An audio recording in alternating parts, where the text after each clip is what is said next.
to the podcast. Today we are diving into a topic that so many of you struggle with. We're gonna talk about binging. You know exactly what I'm talking about, that feeling when you go through your pantry and you just eat everything and you feel like, oh my God, or you're wondering, oh my God, like, why can I stop eating? Why can I just stop? And here is the thing, guys. Binge eating isn't just about a willpower or lack of control, because so many of you tells me that, oh my God, like I just don't know how to stop and I have no willpower. But that's not just about that, because in so many cases, it's actually your body is just trying to send you a message. Binging can very often be a sign that your body is lacking nutrients, and it's essentially waving these red flags saying, hey, something is missing. And that's something that I always tell my clients, or when they join my program and we obviously review their nutrition, it's very, very clear to me after seeing what they eat why they struggle with binge eating. So today I'm going to break down for you a few things. I'm going to talk about why your body craves more food when it's missing nutrients. We're going to talk about the role hormones that plays a huge role in binge eating. We can also talk about how to balance your meals to prevent those cravings in the first place, and also what actually well-balanced meals or meal looks like, so we can stabilize your blood sugar and help you to also have a stable energy, because that's something a lot of you also struggle with, that you feel very often drained, tired after eating. So we're going to talk all about that. So the thing is that, guys, you know that I try to always give you so much value. So at the end of this episode, I really feel like you're going to get a lot of understanding, or you're gonna have a lot of understanding about what's happening in your body, but you're also gonna have a clear strategy on how to avoid these binges. So let's get into it. So first thing first, let's start with the basics. Why does your body binge? That's something that I often question myself when I struggle with horrible relationship with food. When your body is low in essential nutrients like protein, healthy fats, or certain vitamins and minerals, it sends hunger signals to get you to eat. The problem here is that your body doesn't specifically crave spinach or chicken. Instead of, it craves really quick energy. So what do you go for? Usually foods that are high in sugar, carbs, or even fats, because they give you fast energy. So you don't think about going and eating salad. You go and you want to binge on cookies or potato chips. So for example, if you're not eating enough protein, your body might feel unsatisfied even after a meal, because protein is essential for repairing tissue, supporting your muscle, and even producing hormones. And also, when you eat protein, it keeps you full for longer. So you feel satisfied after eating meals for way longer compared to when you just eat a pure sugar. That's the big difference. And without it, your body keeps sending you constantly hunger signals because it's missing what it needs to function properly. Another common nutrient deficiency is magnesium, which can lead to intense chocolate cravings. So ladies, if you have intense chocolate cravings, that could be why, because magnesium plays a role in also muscle functions, energy production, and even stress management. If your body is low on it, it might trick you into eating a whole bag of candies or chocolates, because chocolate contains magnesium. So the bottom line here is that binges often start when your body is trying to make up for missing nutrients, but because it's craving really like quick energy instead of the nutrients themselves, it can lead to overeating. I've personally experienced this for so many years, because I almost felt like my body was broken, because I was like, how the hell I have zero willpower around food? How do I always feel that I'm losing control when it comes to food? And I always would go for like sugary stuff, because I I love sugar. I love sweets since I was a kid, but obviously dealing with what I was dealing with in the past and having such an awful relationship with food, this was something that consumed me so much, and I almost felt like lost and I felt defeated, and I was like, how am I not able to say no to these things? It was just so hard for me to understand. And then obviously when I recovered and I started like understanding my body a little bit better, I was like, wow, this all makes sense. Like now I eat so differently, and I can literally have, like if you would open our pantry in the kitchen downstairs, like there's so much chocolate. We still have chocolate from Halloween, and I don't even think about eating that because I just don't have that craving for it. So now let's talk about hormones, because these are major players when it comes to binge eating as well. First, we have the ghrelin. That's the hormone that sends your brain signals that you're hungry. It's a hunger hormone. It's literally released when your stomach is empty, telling your brain, hey, it's time to eat. But if you've been skipping meals or eating too little calories, which ladies, I know it's you, and even men, what happens is that ghrelin can go into overdrive, making you feel like way more hungry, right? And more likely you're gonna binge because you just feel like you just can't stop eating. Then another hormone that I'm gonna touch on is your leptin. That's the hormone that signals your brain that you're full. And if you are eating a lot of like processed food or not getting enough nutrients, leptin can become very like almost like less effective at doing its job. This is called a leptin resistant, and it makes it so much harder for you to feel satisfied after meals. And last thing that I'm going to talk about when it comes to hormones is, of course, your best friend cortisol, which is your stress hormone. And it can make binge eating almost like impossible to stop, right? Because if your meals aren't when you're stressed, well, it does make binge eating almost impossible to stop, but there's reasons for that. Whether you're stressed, because stress can be obviously caused by so many things, right? So whether you're stressed from not getting enough sleep, or you're over exercising, again, like more doesn't always mean more doesn't always mean more. So sometimes less means more. That's what I'm trying to say. So when you're over exercising, that's also causing your body to be under too much stress, and this can lead to intense cravings. Now, I personally experienced not sleeping well because I was just like stressed from work, and I would just not really pay attention to get at least 7 to 8 hours of sleep. And I cannot even tell you, regardless of how much I ate, I would always feel like I'm never satisfied. I always would go and like, I'm always hungry. And that time I worked with my coach, and we kind of like started diving into like what is happening, because it wasn't like I was eating very low calories, but I was probably in a deficit that time. But it wasn't like I was eating like super low. So we were like wondering, like, why am I so hungry all the time? Well, I wasn't sleeping. I was sleeping like 4 to 5 hours a night. So hello, right? So again, like your body's going to crave more like stuff like sugar and high calorie stuff, because it's craving the quick energy. It's literally telling you to eat because you want energy, because you're sleep deprived.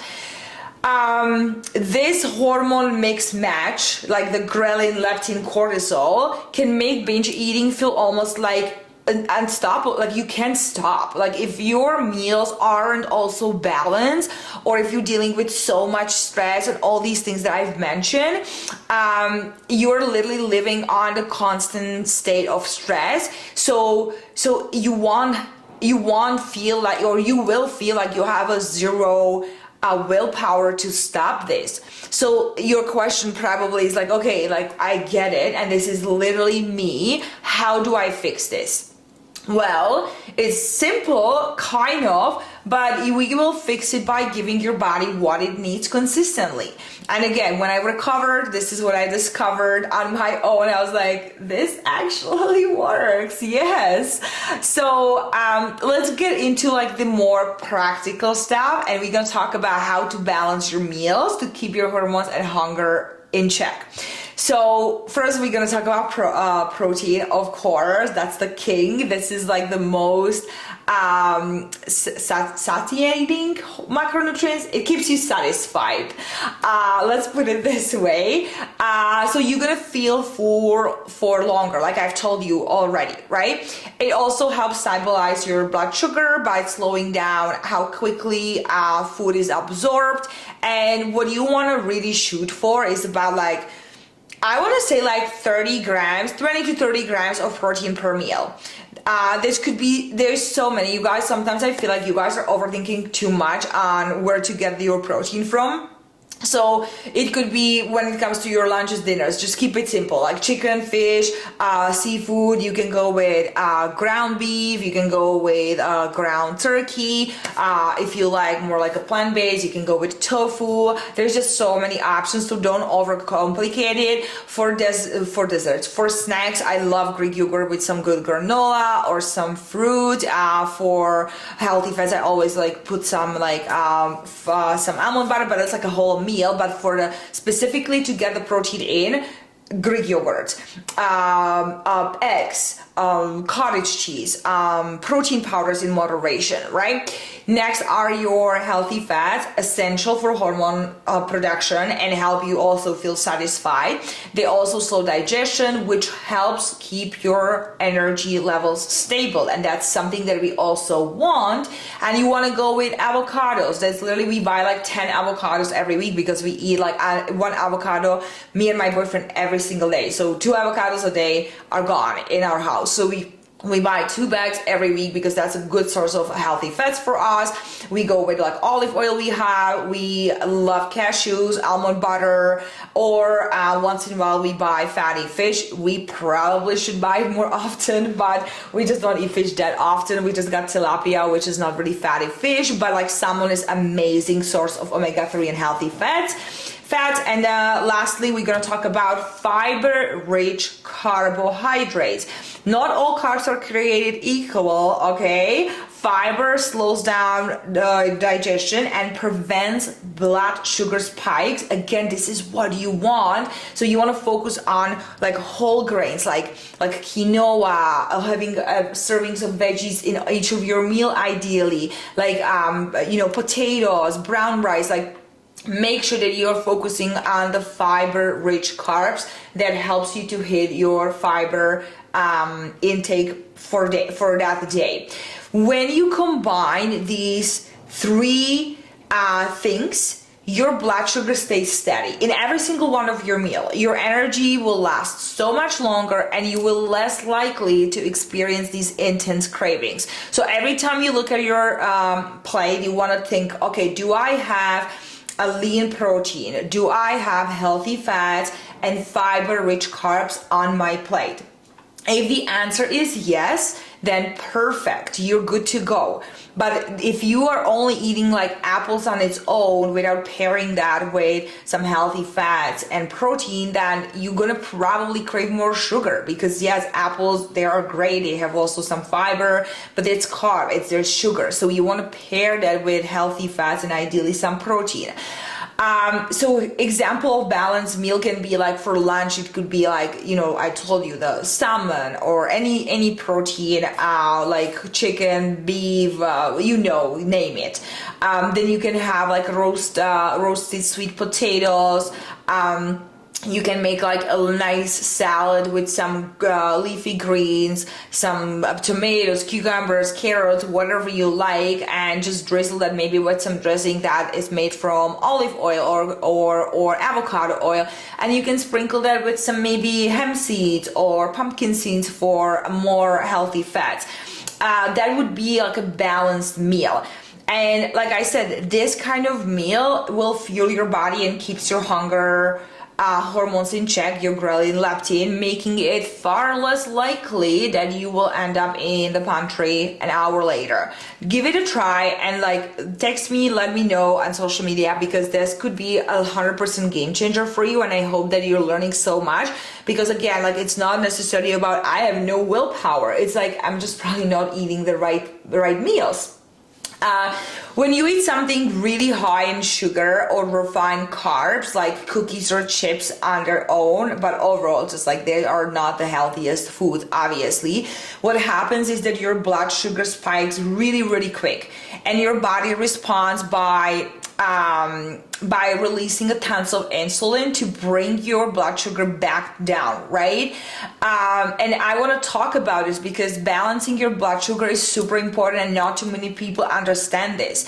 And the problem here is that the crash often, like you experience this crash after eating these foods, right? Like as you eating these cookies, they're so good, and then the next thing you know, you're like, oh my God, I have to take a nap.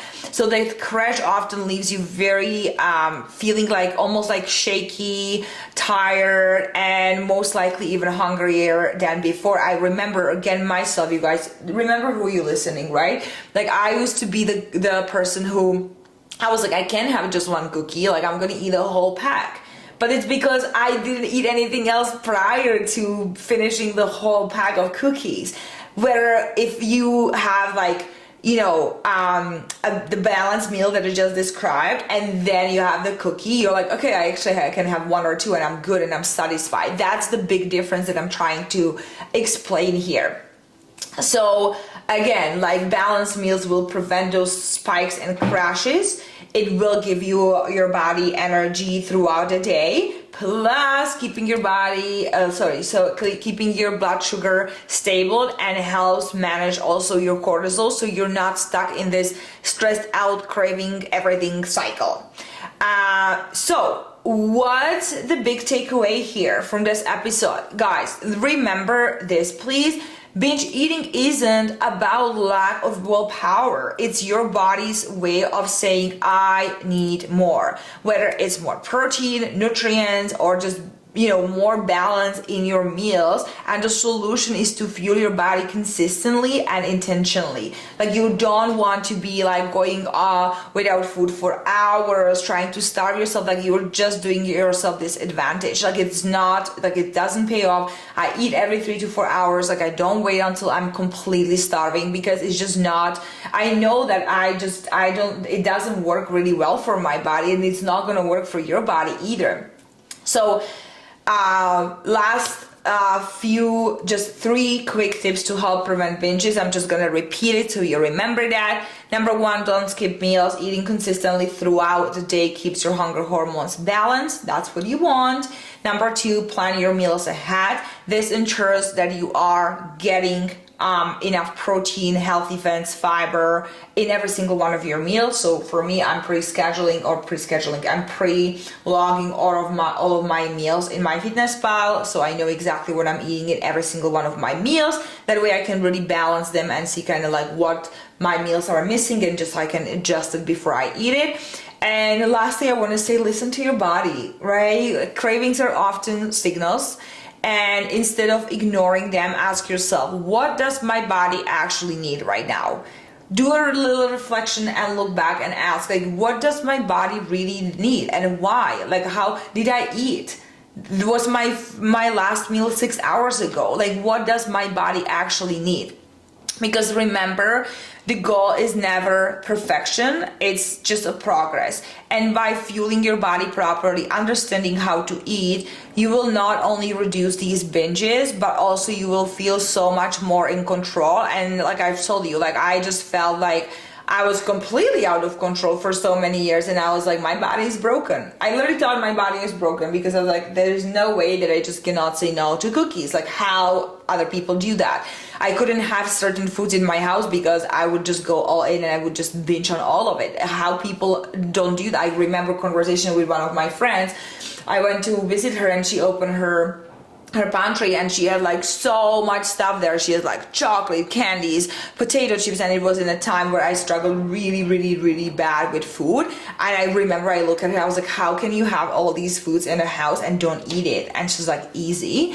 And for me that time, I was not even able to picture myself that it would be easy, that I could ever be able to do this. And now I'm at that point. So there is a way out of this, and you just need to listen to your body and not ignore all of these cycle signals. So anyway, guys, if this episode resonated with you, take a look at your next meal and ask yourself, does this have all the key components? Start small, make adjustments, and see how your body responds.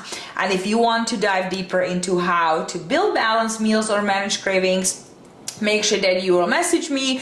We can talk about that. We can hop on a consultation, and I can definitely help you with that. But until next time, I hope you enjoyed this episode. Thank you so much again for spending the last 30-ish minutes. I don't even know how long this episode's gonna be. 20 minutes. Thank you so much for spending the time with me every single week. I appreciate you so much. Thank you for sharing the podcast also with others. It means so much. And until next time, have the best day of your life, and I'll talk to you soon. Bye.